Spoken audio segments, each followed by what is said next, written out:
Now we're recording. Okay, let me hit that again real quick. So just a reminder, we have our disclaimer up that we aren't vetting these deals. We aren't vetting the sponsors. So please do your own due diligence. You can pause this at some point and read all this detail if you want. I'm not going to go through it, so I'll stop sharing. And then I'll kick it over to Eric to jump into his portion of this real quick. You bet. All right. Thanks, Chad. So again, with this deal, we are opening an open tribe. An open tribe is a professionally managed, completely turnkey, active, single investment vehicle. TribeVest will manage the entire open tribe process from soft commit into the tribe, all the way to the distillation of the investment and everything in between. Open tribe makes passive investing simpler. So what are the benefits for the investor on the open tribe? First, you get lower minimums, so it's easier to get into this deal and more deals.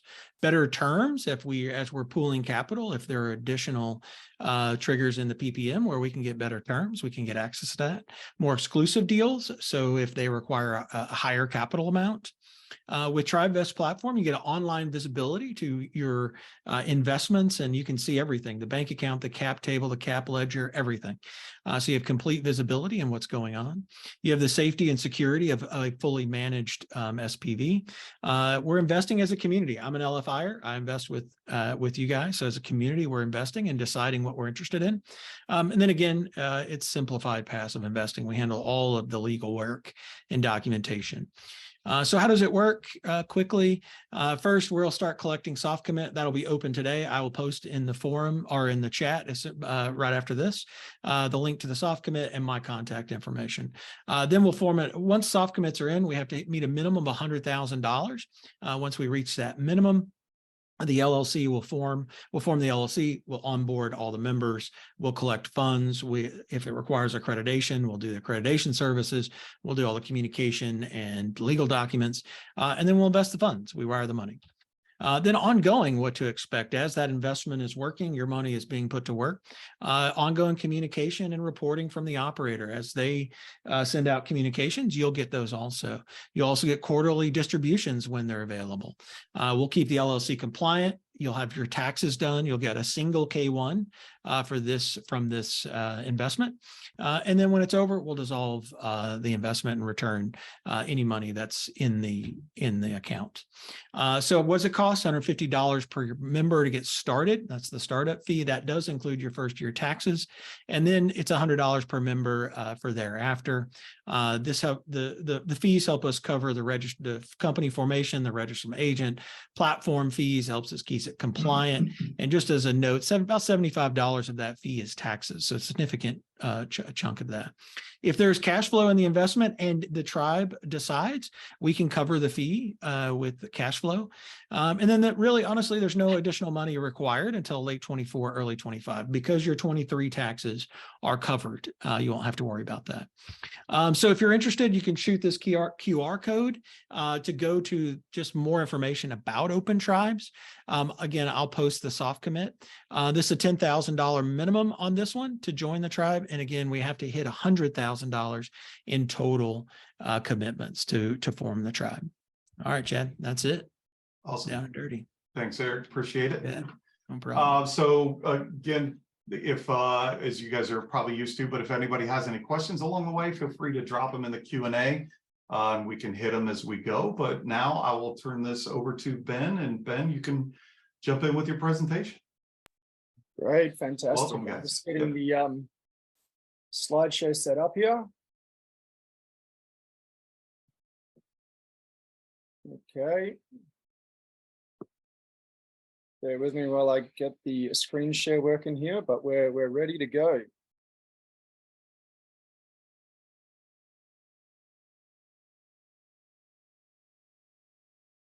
There it is.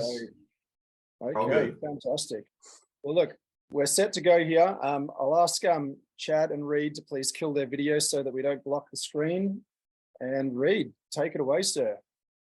G'day everyone. I like what they're talking about, the LFIers. Hello everyone, and welcome to the call, and to all the LFI members. I have been following LFI for some time now. I actually just met up with Jim at the Family Office conference here in sunny Manhattan Beach last week before Best Ever Conference, and it was good to grab a beer with him. So had the pleasure of being on the LFI podcast, and Jim has actually been on my podcast as well. So without further ado, let's get into what we're talking about today. So today we're going to talk about our latest investment opportunity, the Lennox, which is located in Tempe, Arizona. We will be immediately rebranding this asset from its current name, which is the Gallery. And we can point to actually our track record that we can produce great returns for our investors. And in fact, over the last sort of 5 deals that we've gone full cycle, we've returned an average investment IRR of just over 21%. And this is even before we talk about tax benefits and depreciation, long-term capital gains, which I'm sure all you LFIs are completely aware of. Now, for this particular deal, we are offering a couple of different classes, but averaging about for our Class B investments around 15.1 IRR. Compared to our 21% track record may seem odd, but this is by design. We want to be deliberate with our structure and with the structure of this investment, and make sure it's safe, stable, and predictable. Now, our business plan is very simple and it's very boring, and it's the exact same business plan that we have executed on over 20 properties over the last 10 years. So this is not our first rodeo. We've done, as I said, to date, we've done 22 syndications as lead sponsors. We haven't engineered any high projected returns by buying in, maybe more speculative neighborhoods. We don't underwrite to refis. I think that's a really, really important one to point out. That requires a certain time to execute and perfect interest rates and terms, and we're not relying on speculative market growth. And we don't employ any sort of underwriting tricks or hidden stuff that sort of is to juice the returns. So in terms of why we like this deal and why we like this market, we think we're being, we think particularly in a market uncertainty like that, like it is today, we want to speak to investors who want to hedge as much risk as possible and still make a respectable 15.2% IRR, 15.1% IRR. Now, I'm just going to dive into the agenda for today. So the structure of the call is pretty consistent with all of our webinars. And for those new investors, which is hopefully all of you, because it's our first time presenting on the Left Field Investors webinar, we're going to take 5 minutes to quickly introduce, the team here at RSN and our partners on the deal. After that, we're going to get into the meat and potatoes of the presentation, and we're going to cover the asset itself, the story behind the asset. We're going to have an overview of the Phoenix market and the Tempe submarket and why we are doubling down in this area. We're also going to look at our investment overview, including the business plan and our underwriting approach, and then touch on the CapEx. And finally, we will review the equity structure and projected returns for all folks out there interested in this deal. We'll wrap the presentation with a brief summary and let you know how you can secure your spot and formalize your investment in the deal. And then we'll probably speak for about 20 to 30 minutes, and then we'll keep the remaining time for live Q&A. And if you do have any questions, please drop them in the chat below.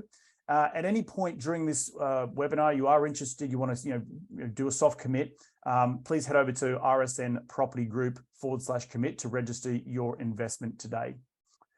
Now, let's get into the meat and potatoes of it. So let's start with our team and a brief introduction of who RSN Property Group is as the operating partners. We are a boutique multifamily firm, so hyper-focused on the niche of value-add multifamily in a small key number of states, markets here in the US.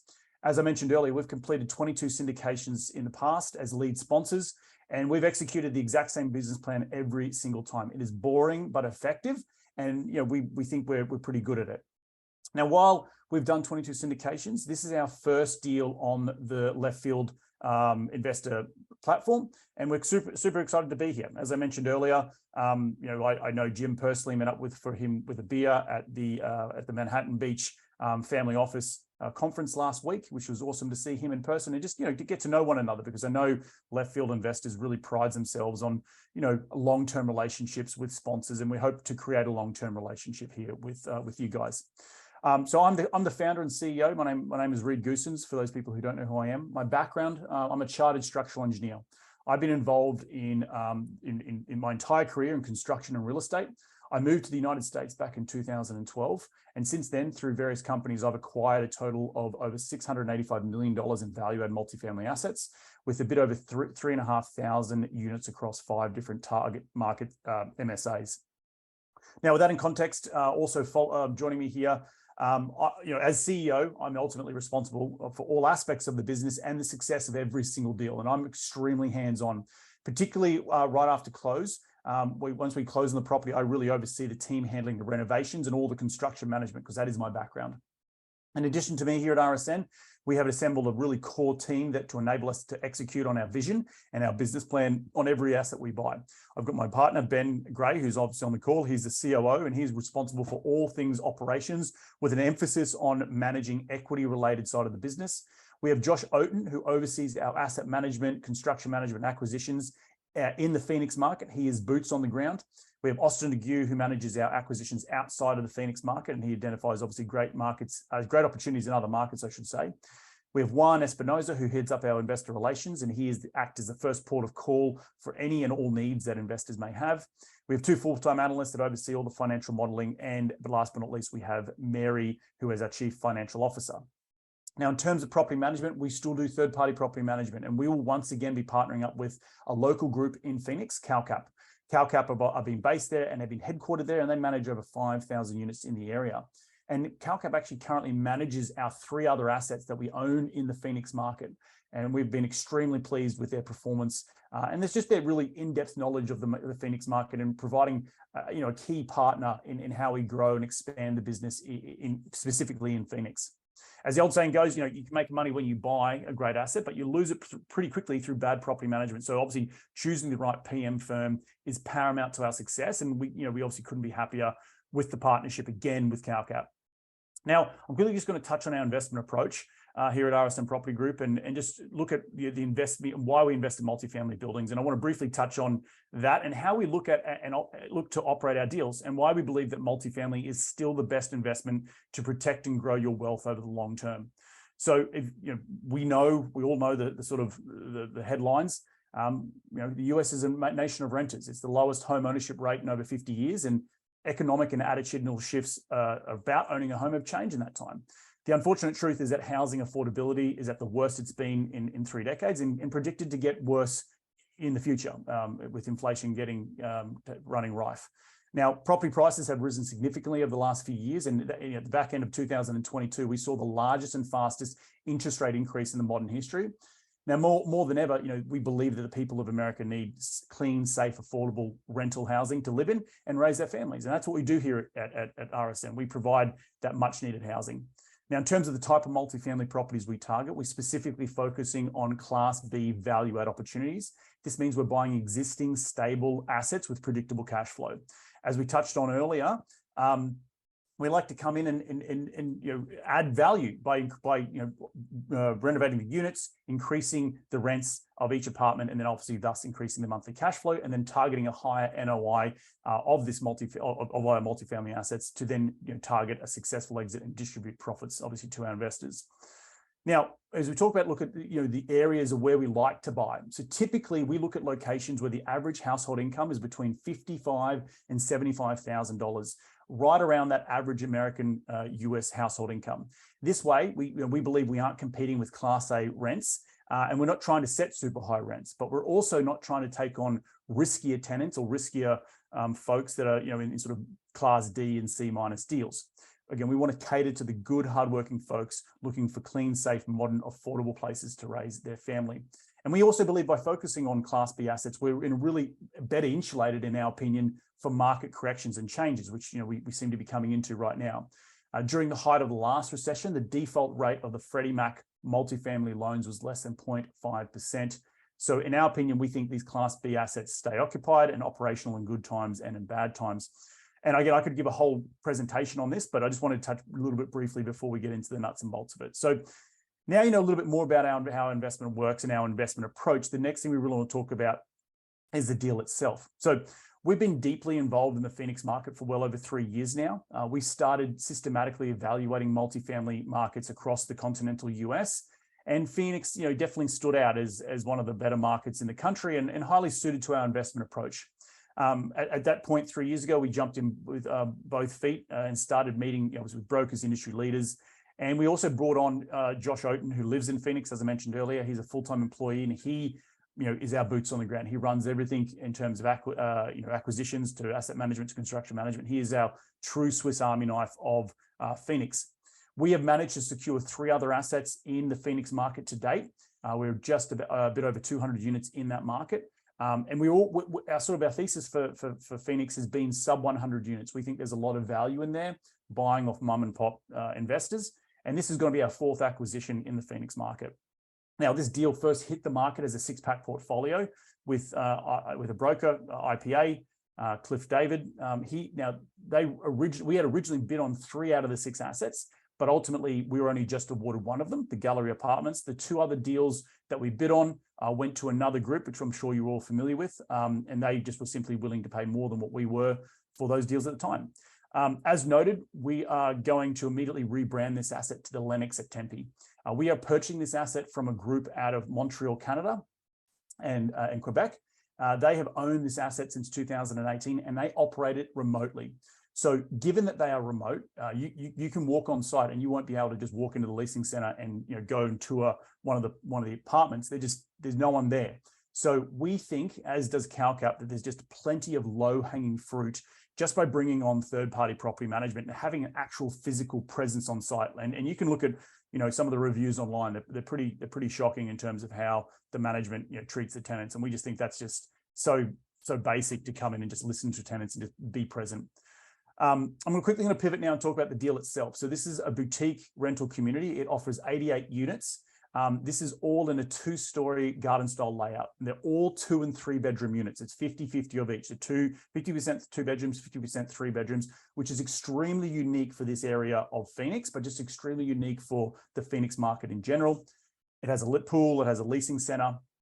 It has some limited amenities, and that's where we really believe we can improve it as part of our value add plan.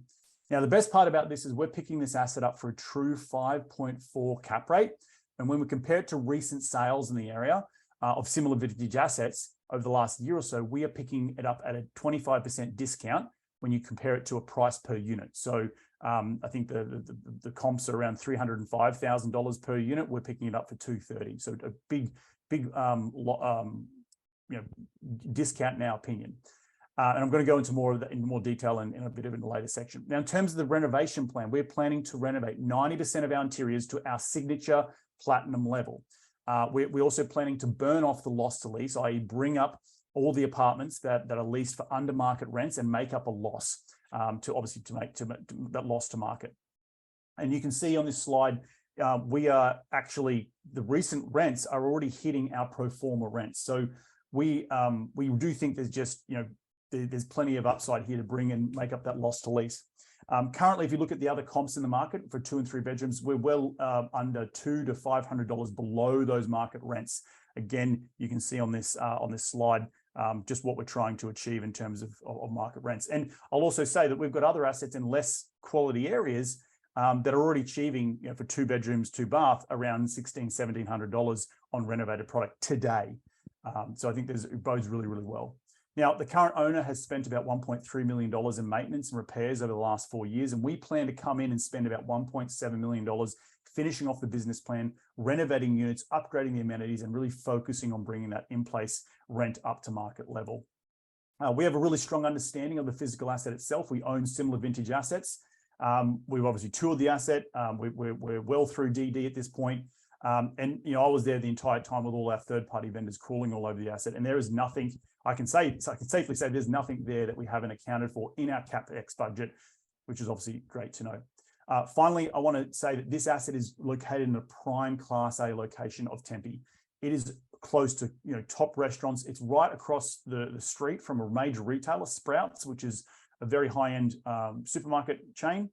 The asset also sits on 2 major cross streets, McClintock and Southern Avenue, which has a daily drive-by traffic of over 30,000 cars, which means our signage will be seen by a large number of potential investors.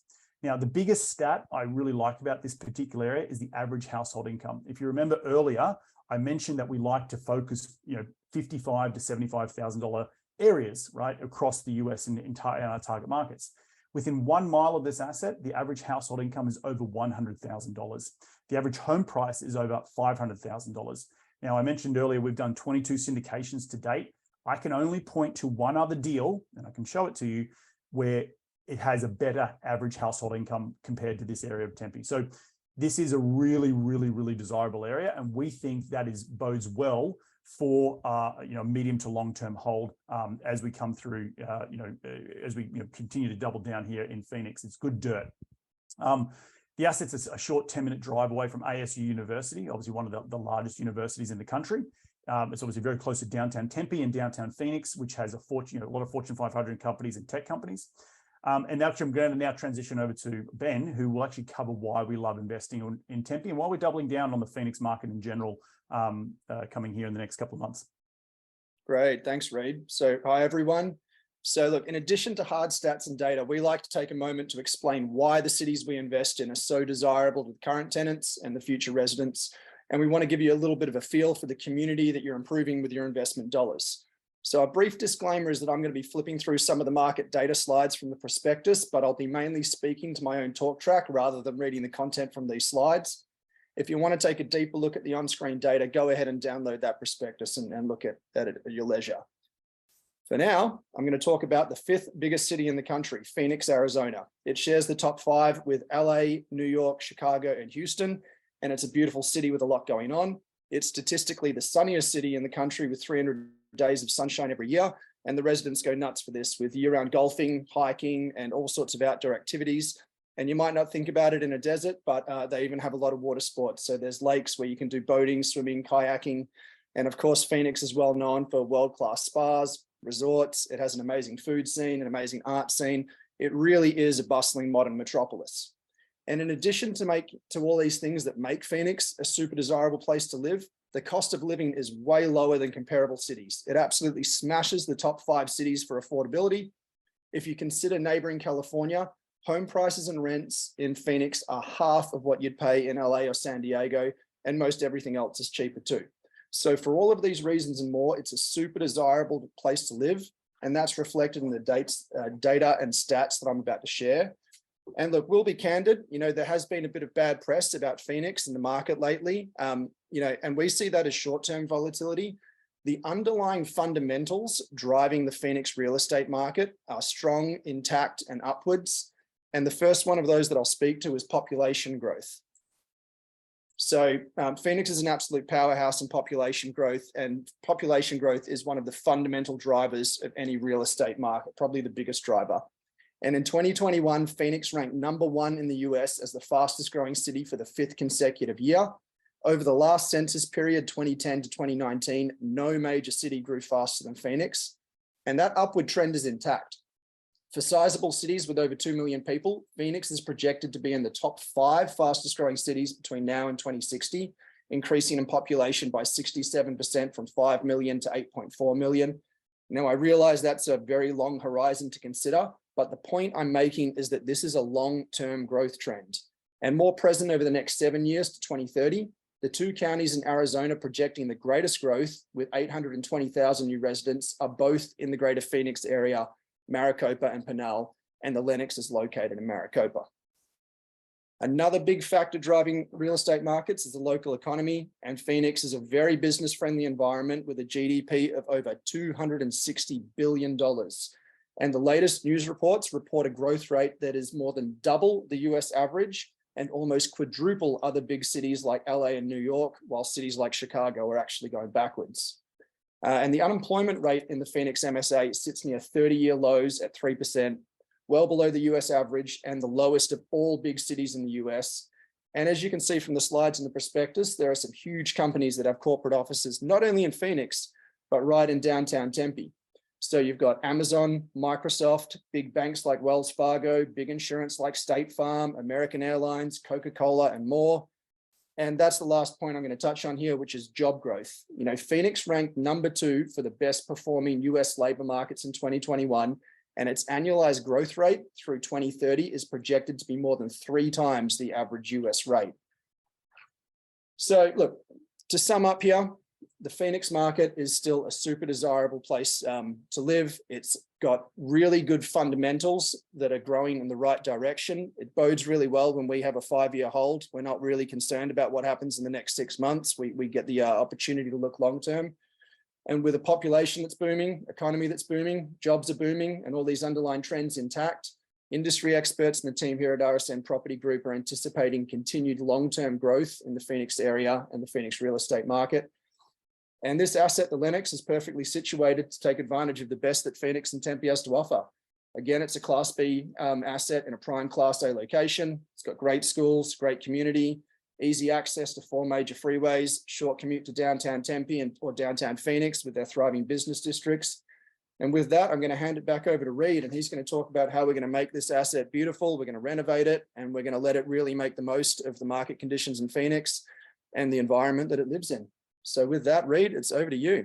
Thanks, Ben. So for the remaining of this little chat here, I know I want to be conscious of time, but I do want to get into the sort of the 4 buckets, and we started a little bit late here, so apologies on that. So quickly going to touch on the different 4 buckets in this investment overview, and we're talking specifically about the deal now and the return metrics. So we're going to talk about the business plan again, our conservative, underwriting approach and considerations, our CapEx plan for the property, and the efficiencies of scale we have with our operations and what we do a little bit differently. I'm going to talk about the debt financing. So again, I mentioned earlier, our business plan is to finish out the necessary interior renovations, improvements, and upgrade the, just the overall property and amenities. That's new paint, new landscaping, new dog park, new people park with bocce balls, play area, and then a children's playground. We're also going to plan to xeriscape most of the grassy area, not only to improve the aesthetics, but also to reduce water consumption. Now, again, the big push here is on the interiors. We plan to renovate approximately 90% of the interiors, bringing them up to our platinum level, which includes new cabinetry, new lighting, granite countertops, stainless steel appliances, complete new flooring throughout. We'll also be removing some of the partial walls between the kitchen and the living room just to open up that space. And we'll be adding Nest thermostats and some keyless door hardware entry. Now, by doing these renovations and based on our knowledge of the market, backed up by data, we are confident to be able to increase our rents as much as $550 per unit, representing roughly a 25 to 30% increase in the overall rental income of this as this asset produces. We'll also be adding reserved parking, installing washer and dryer hookups in all 3-bedroom units, and really focus on trying to bring in and attract families, because that's what we do think is really needed in this area, because those 3-bedroom units are very rare. Overall, I'm just really excited about welcoming this asset to the portfolio. So in terms of the second bucket, the conservatism in underwriting, we do like to pride ourselves on being conservative as we can be. And if the numbers work with our conservative assumptions and we know we can do better, then that's a massive, massive win. Now, as I mentioned earlier, we're picking this asset up for a true 5.41 cap rate. When you compare this to recent sales of similar vintage assets over the last 12 to 18 months, we are picking it up at a massive 25% discount on a price per pound. You can see on this slide here, the average price per unit on this recent sales, all 1979, 1980, 1962, $305,000 a door. We're picking it up at $230,000 a door, which is roughly 25% discount. Now, we all know that 12 months ago, interest rates were significantly lower, and thus people were just willing to pay more for certain assets. But we believe we're truly picking this asset up at a great time, as the market cap rates have indeed expanded in lockstep with market interest rates. Now, given our experience in the market and the success we've had with other newly renovated product on our other assets, we do believe we're in a unique position to fully understand the renters' appetite for this. We're not looking to be the highest in the market. We're looking just to maintain a moderate rental increase in line with market data. And if it still hits solid projections by that moderate increase, then we've obviously reduced risk to investors and obviously to the deal. Now, in terms of that CapEx plan and our overall efficiencies, as you can see on the screen, we plan to spend about $1.7 million over the next 24 months to improve the asset. That's about $19,000 a door.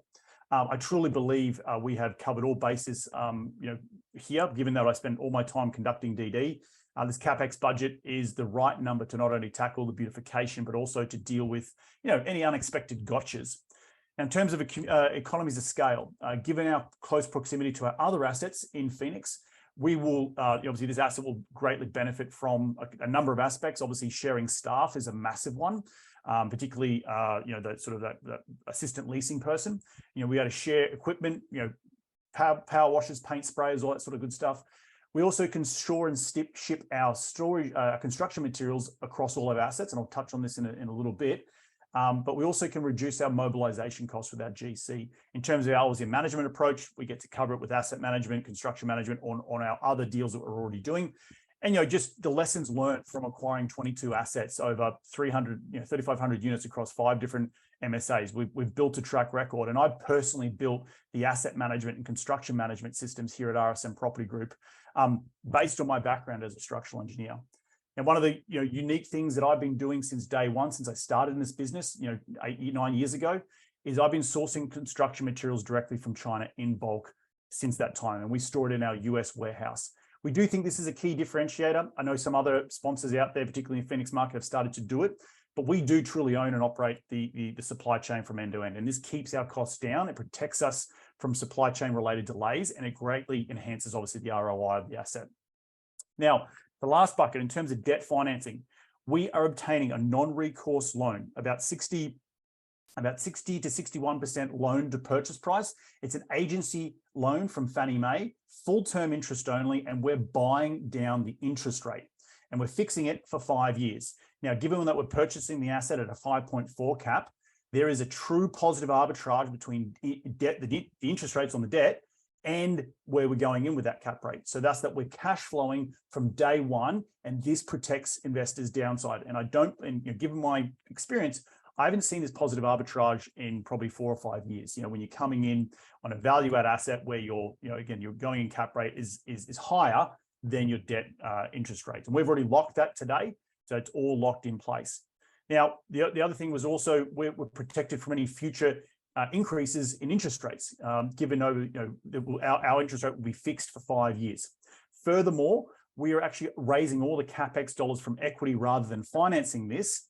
This does reduce the overall leverage of the deal. So we're sub 60% when you look at it from a loan to cost point of view.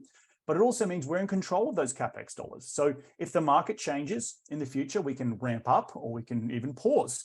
And then we can do that at our discretion. We don't have to rely on the bank to give us money from that. Now, in terms of exit strategies, given our relatively low leverage, which we think is the best type of leverage to get today, and it's fixed, and our confidence in obviously the business plan, we can come in and actually add a supplemental loan from Fannie Mae anytime within the first 24 to 36 months. Now, should the asset obviously support the new value, we never want to go above 70% loan to cost. Now, I will say, we have not underwritten to this supplemental. It is up our sleeve. We never like to underwrite to a supplemental. We come in, underwrite it for a 5-year business plan on the going in terms. And if the numbers work, great, knowing that we have that ace up the sleeve to go and potentially pull out some cash early on and distribute it back to investors. We do that a lot, but we don't want to back ourselves into a corner. And we, again, think that is a conservative way of looking at it. Now, we can look to come and sell this asset come year 4, and we obviously can sister it up with some other assets we have in the Phoenix market and potentially look at a portfolio sale. One other thing I wanted to quickly touch on, the zoning on this particular site allows density up to 45 to 50 feet, which is a 3 to 4 story building. Obviously, these are only 2 stories. Now, we don't think that a developer would come along and want to do this, but you never know. It's good to know that there's a bigger density here. So we believe we have multiple exit options. We do believe that, gone are the days of fixing and flipping assets in the Phoenix market over 2 years. We think this is going to be a true 4 to 5 year hold, and we think that's okay, right? That's going back to the quintessential fundamentals of multifamily real estate, which is, medium-term hold. Finally, I quickly want to talk about the 3 equity structures we're offering on this deal. Now, similar to any of our last deals, if you haven't invested with us before, we'll be offering 3 different investment classes, allowing you to really tailor your investment approach that best suits your investment goals. And the first one's going to be Class A. This is our newest class. And this, for that reason, we're going take a little bit of time just to explain what this means. So this class is for pure cash flow class. It's investors who want high, consistent cash flow. And we're offering a 9% pref paid from day one and ending the day that we sell it. Now, Class A sits directly after the debt and before Class B and C in the capital stack, which means whatever cash flow the asset produces, they will get their 9% before Class B and C get their preferred returns. Now, for this position in the capital stack, it gives an added layer of protection and safety of your capital. But if in the event of any unforeseen issues, Class A investors will be, they don't get to participate in the upside when we sell. So there is a bit of a, comes with one thing in terms of consistent cash flow. It means that, the Class A doesn't obviously, participate on the upside. So if, in terms of the investment class, this is for those people who want to choose, who might like to be who are close to retirement. It is widely accepted that, it's good financial practice to dial back risk in your portfolio. And this class might be a suitable for you to invest in. Lastly, anyone who got their ass kicked in the stock market recently may want to rotate some of their funds into something like a Class A. We can even help you set up with your 401ks or your self-directed IRAs. Anyway, Class A in a nutshell is sort of the cash flow class. The second class is Class B, and this is your common equity class.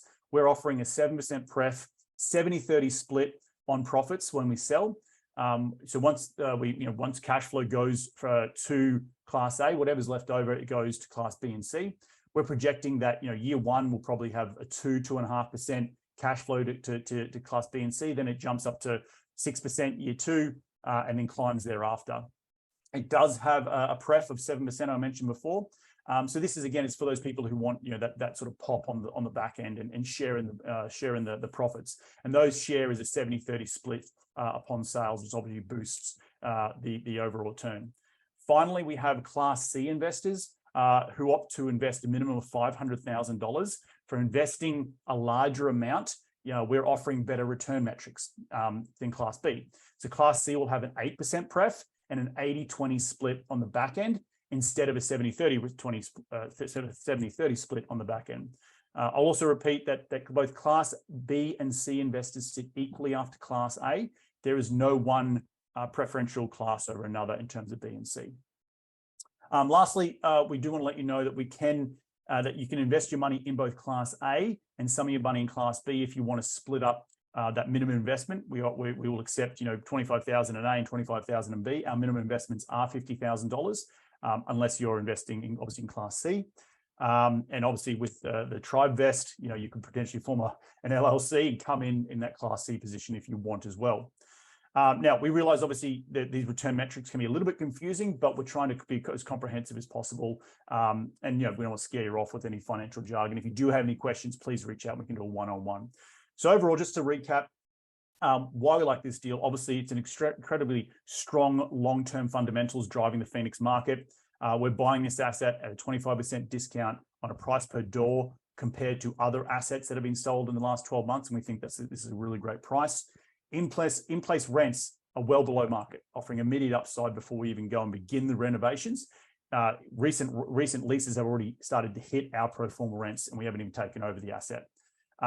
So we also have remained, in our belief, conservative in our underwriting, and we're very methodical and looking at what type of rental product that this area needs. And we're very confident in hitting our targets in the rental rates and occupancy, given what we know with our other assets in the market. Again, buying at a 5.4 cap, we're securing fixed rate, low leverage agency debt for the lifetime of the hold, interest only, so true cash flow from day one. And the other thing I failed to mention earlier in terms of underwriting, we're underwriting an exit cap rate of 50 basis points increase to going in cap rate. So we have modeled a 5.9 exit cap rate, meaning we are projecting less favorable market conditions in 5 years than it is today, which in our belief is a conservative way to project a future exit. We don't actually think that's going to happen, but this is how we like to underwrite deals, and this is one of the many reasons and things we can point to as trying to be as conservative as possible. Again, moderate debt, around 60% loan to purchase. We're raising all the money for CapEx from equity, so we have control over that. And finally, we're offering 3 different investment classes to allow investors the most options in order to align with their investment objectives. And for those lengthy reasons, I'm really looking forward to putting this asset under contract, not under contract, closing this asset and bringing it into our portfolio. Now, I will just add for the last couple of minutes here, like every deal, this is first come, first served. We're going to get into questions here in a minute. But we are today about 90% subscribed. We are coming to Left Field Investors after meeting with Jim and the gang last week to sort of offer you guys this last little tranche of money. We're set to close on this asset. I think it's March 27th. We have already, that 90% that we've raised today is already enough to cover the asset. So, any money that you invest over the next couple of weeks will go to work from day one. There's no execution risk here. The loans are all set in place. Everyone's ready to rock and roll. The PPM is ready. So if you guys are interested, in investing, please let us know and we can get you into the deal for this last little bit. As I said, it's a first come, first serve, and we're now going to jump over to questions. Great.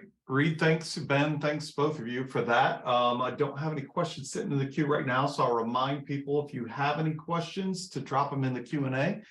Now's your chance to ask about it. Really interesting offering here, fellas. I like the details you've got in here, but we can just, we know what FAQs usually people ask. We've got a that's whole fine. list. We've got a whole list of FAQs that we can email out to you guys after this webinar that you can email out to the LFIers.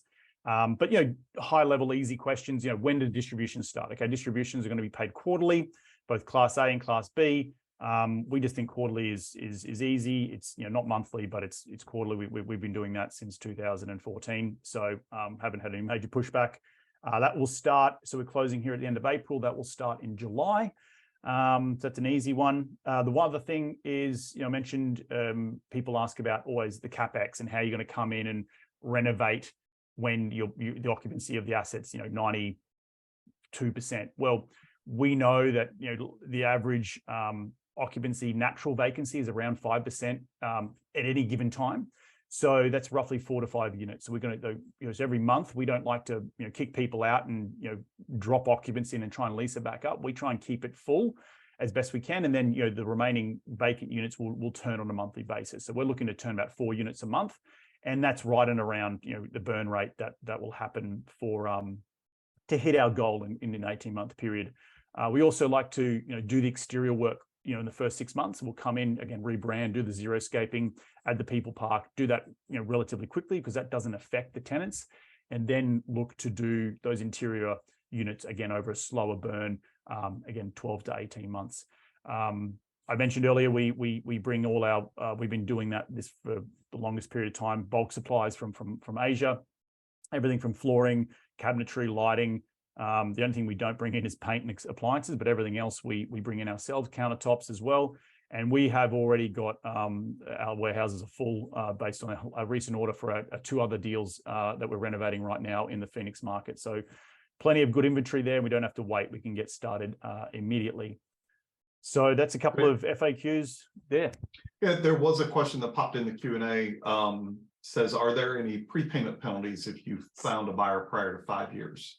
Yeah, that's a very good question. So we looked at, we knew we wanted to, coming out of last year, historically there's been the flavor of the month's been debt funds, right? Flexible, no floating rate. We do believe that, fixed rate is probably the best option right now for investors just to hedge that risk. We do have a defeasance because it's a Fannie product up to year 4. So we could sell sooner, but would have to pay that defeasance. It's not a big defeasance because the term's only 5 years, unlike a 10-year or 7-year where you get into defeasance you've got 50% of your term left on the deal. Your defeasance number is bigger, and I've done a couple of those in the past. But we just think today Fannie's come up with a nice product. It's fixed interest only for the entire 5 years, so we can look to sell earlier. But more than likely, this will be at a minimum of 4-year hold. And again, I think that's just the way we have to sort of change our mindsets around. We're not fix and flippers here. We're trying to invest for the medium to long term, and that's just our investment thesis and approach. Makes sense. Would you another question that popped up? Would you please show the slide that shows the returns again for the different classes? Yeah. Ben, do we have the return slide on that one? Yeah, I've got that up here, and we did flip through these very quickly. Right. So the guys can grab this from the prospectus that's available if you want to look at it, in more detail. But I can quickly go through these slides here that go into a bit more detail. So this one here is So we just do, and it's in the full prospectus. We did the snapshot of the overall class, but this is Class A return. So as we mentioned earlier, it's limited to 9%. They get paid first. So you invest $100,000. 9 times 5 is $45,000. You're getting $145,000 back. Class B, I think, is on the next slide. Class B. So this one here is $100,000 investment. We're looking at a 1.9 multiple, so about $36,000 from cash flow. Again, after the Class A has been paid, and then a 1.5 multiple-ish upon exit, adding to about a overall return over 5 years. Again, it's a 15.1% IRR, an 18% annualized return. And you can see the average cash flow starts around 2.9%, then increases to 6.7, 8%, 9%, and sort of grows thereafter. The reason this may, comparing an IRR to say a 17 or an 18 is that, we're not getting any leverage on the debt, on the CapEx, I should say. So again, we believe that's conservative, and we've always done that. And I think that sort of bodes well in sort of, given what we've seen in the last 12 months. And then Class C is a little bit better, right, Ben? I don't know if we even have Class C up here. Yep. Yeah, then Class C. So Class C, this is a $500,000 investment. If you look at the, it's a roughly the total. There's, $180,000 from cash flow, and then an $800,000 from equity from sale. So on $500,000, you get just shy of $1 million. So it's nearly just shy of a 2x on your money, and I believe that's a bit over 16.2% IRR return. So these are the, again, these are all in the deck, and I really highly encourage people to dig into this and have a look. And again, this is not based on refis. This is just based on getting the debt today and holding for 5 years. But we do have the ace up the sleeve if we want to come and pull some money out with a supplemental, should the asset, support it, come year 2 or year 3. Gotcha. And yes, I'll share that, we will be sharing out this prospectus in the next couple of days, so you will have access to this. You can spend some more time in the weeds with that. And then can you speak to the enhanced terms for left fielders? I believe you're aggregating any investments from the left field community. That's right. And if we achieve that 500 grand, we bump to the C class. Is that accurate? That is correct. So we have this in, we want to encourage people to come together and form LLCs whenever they can, and come in with larger chunks of change. It helps us as investors and as operators, but it also helps you guys. So you do get the 80-20. If you come in as Class C, you'll get the 80-20 split on the back end and an 8 pref, rather than a $50,000 individual Class B investor who only gets a 7 pref and a 70-30 on the back end. So it is an enhanced return for left fielders if you come in with a tribe investor, which we were talking about earlier in the presentation. Yep. Yeah, and I guess the other factor as well is we normally only let people in if they can bring 50,000 to the table, and in this case it's only 10,000. So it's a really good opportunity to get in for a smaller chunk of change than we usually allow, and dip your toe in, so to speak, and make some good returns.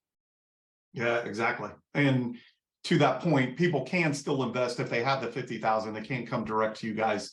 We don't have to lump everything together in the tribe, but if combine the tribe and direct investments achieve the 50 or the 500,000 threshold, the enhanced terms will kick in for everybody then, correct? That's correct. That's correct. Okay, just to clarify, we always like to make sure they know they can come direct to you still, so we don't want to scare them off of investing with you guys. So and then another one that popped up, how much are you paying per unit? Sorry if I missed that.